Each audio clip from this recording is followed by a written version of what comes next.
Patients with high-grade brain tumour are saddled with a very awkward diagnosis. It's very traumatizing to be told that you have a disease which has a very short passage before you will succumb to that disease.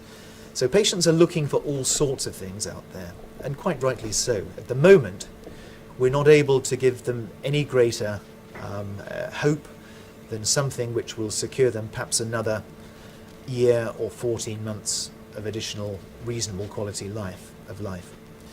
So the problem is, how do you guide those patients into looking for something which may be appropriate to their particular disease, which will buy them additional good quality of life? And the question is very difficult to answer. If a patient goes out onto the internet, there are many things out there which claim to have benefits for brain tumours. They may stop the cells moving, they may selectively target cells, and so on and so forth. Unfortunately, the body of evidence within the laboratory and outside the laboratory in clinical trials is incomplete.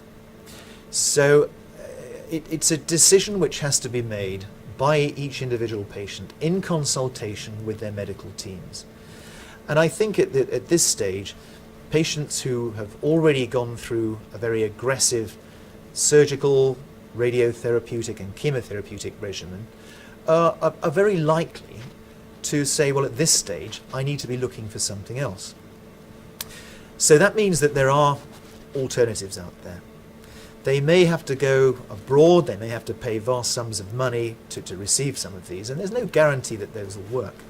But there are agents which are not costly, which are available, which have very low toxicity profiles, and might be useful for them to use as adjuncts to their therapy or as additions, having failed conventional chemotherapy and radiotherapy.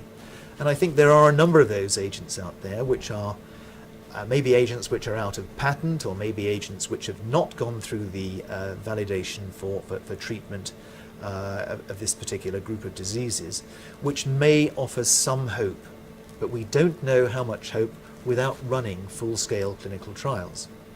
So the question is, should those patients go out and access them? That is a question which only the patients themselves can answer. It's their disease, it's their life, and I see no reason why they shouldn't be allowed to go out there and make some investigations to see whether there's something out there over and above what the NICE guidelines or what their local clinical teams are offering.